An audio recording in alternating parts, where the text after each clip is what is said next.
What's up, y'all? It's Monday. I hope everybody had a great weekend, and I hope that you have a great start to your week.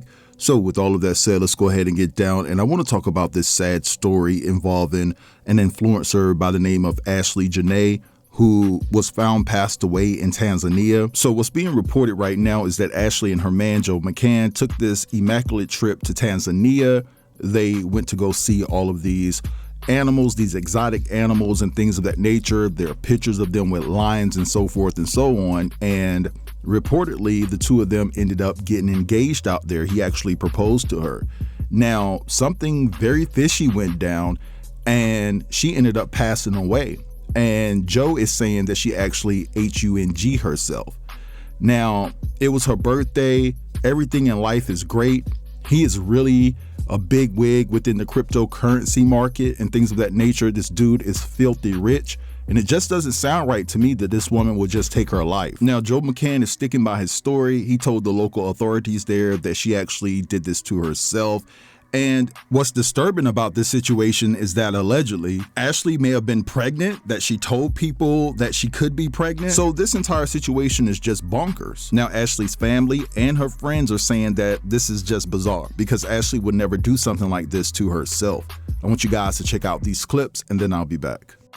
Have you guys been following the story of Ashley Robinson, who goes by Ashley Janae on social media? Because this doesn't sit right with me. She went out of the country to Zanzibar in Africa with her fiance, Joe McCann. Now, it looked to be a great trip. She was celebrating her birthday. Her birthday was April 5th. Pictures on her social media page looked like she was enjoying the trip with her fiance. Until her fiance reported that she was unconscious in her room, he claims that she was found hanging in her room. Her family put out a statement about the events that they were told took place, and they say that they are working with Zanzibar to find out exactly what happened. There's an investigation currently underway. Now, her fiance, I don't believe his story. It doesn't sound too believable to me. And I'm not saying it can't happen, but she went outside of the country to enjoy her birthday, have a birthday trip, enjoy life. She was enjoying him too. The pictures, the proof are on her social media. Why would she herself? Now, the original story was that she was inside of their hotel room.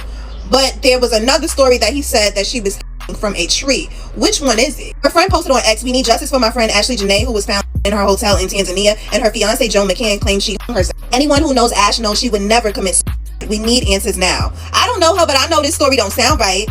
And there are lots of opinions going around online due to things that were said in her comments and things that she said. Let's talk about it. One person said, "These the white men that be you wig wearing black girls," and said a whole bunch of other stuff too. Another person said he gonna kill you, and there were so many of these comments under different pictures of her. One thing I do want to talk about is that she did have a very strong opinion on black men. A lot of people are saying, oh, they don't have empathy because she spoke this way. One time she tweeted, "Every day black men wake up and find new ways to embarrass her." Another time she said, "Oh brother, I see 305 in your bio. Let's talk about all the Miami men, not white, beating their women still, or is that too touchy? Go live your life while I live mine." Now, it's clear that her opinions on black men were not good. She was not fond of them, but I don't think her death is karma for that. I still have empathy for her. If he did hurt her fiance, if he did kill her, that's wrong, okay? She did not deserve to die that way. I hope that her family gets the answers that they deserve. I hope that they find out what happened, because to go out the country with one person and you end up dead and they giving some crazy story, no. A crypto millionaire and an influencer went on a perfect vacation, but only one of them came back. What really happened is gonna shock you. He was one of the most successful crypto hedge fund founders in the world and started a platform worth hundreds of millions of dollars. She was a 31-year-old lifestyle influencer from Miami. They took the perfect trip to Tanzania, Africa, and he proposed to her while on a safari in front of some lions. Now, Ashley Janae and Joe McCann were set to be married. They had traveled the world together and he gave her everything she wanted. It was a match made in heaven until a few days later, she was found passed away. Just hours earlier, she had been exchanging texts with a friend about how excited she was for her new engagement. Now she was found in their hotel room.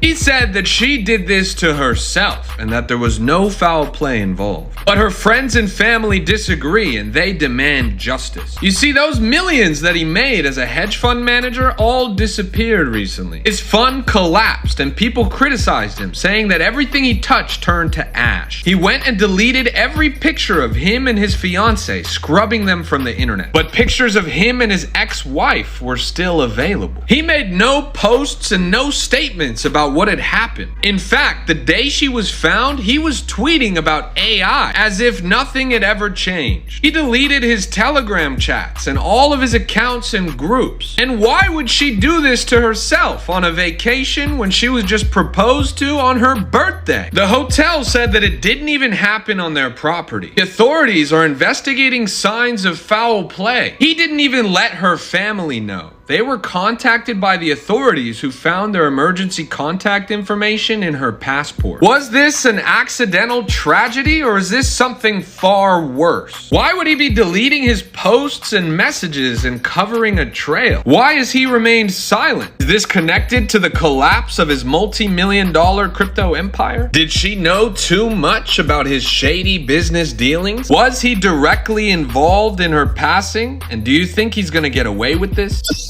All right, so you guys just heard all of that information. This is a particularly odd and sad story at the same time. I will say that the group that labels themselves as the Passport Bros, you know, there's this current rift between black women and black men all over social media. And when they see situations like this, and I'm talking about black men, they are going in on this girl. And they're not sparing the rod, as the Bible would say, whatsoever. They are going in on her. And it's very, very startling that they would take that position because at the end of the day, a life was lost. Now, I took it upon myself just to look at the comments of some brothers that was discussing this matter as creators and things like that, and they were disgusting.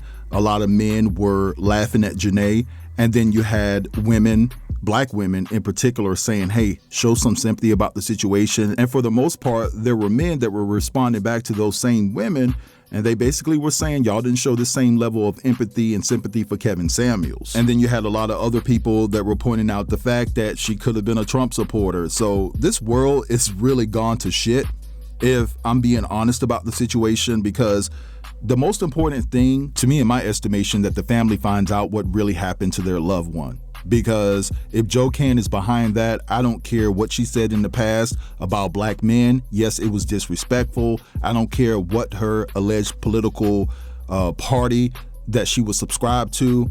I care about this man not getting away scot-free with deleting this woman, if that's particularly the case. Now, in closing, I want to share this tweet. I almost forgot it, but the reason why I want to share it is based off of the fact that this tweet seems to be getting a lot of attention. And on March 3rd, 2013, Ashley said, I've been saying since the 3rd grade, my children will be mixed, laughing my ass off, right?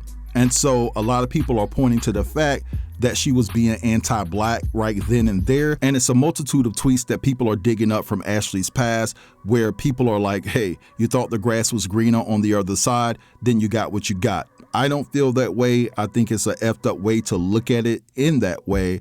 But now I want to hear from you guys. Drop down in the comments and let me know what you think about this situation. Don't forget to like, also share this video. And if you're new here, consider subscribing to the channel. I'll check you guys out later. Have a beautiful day.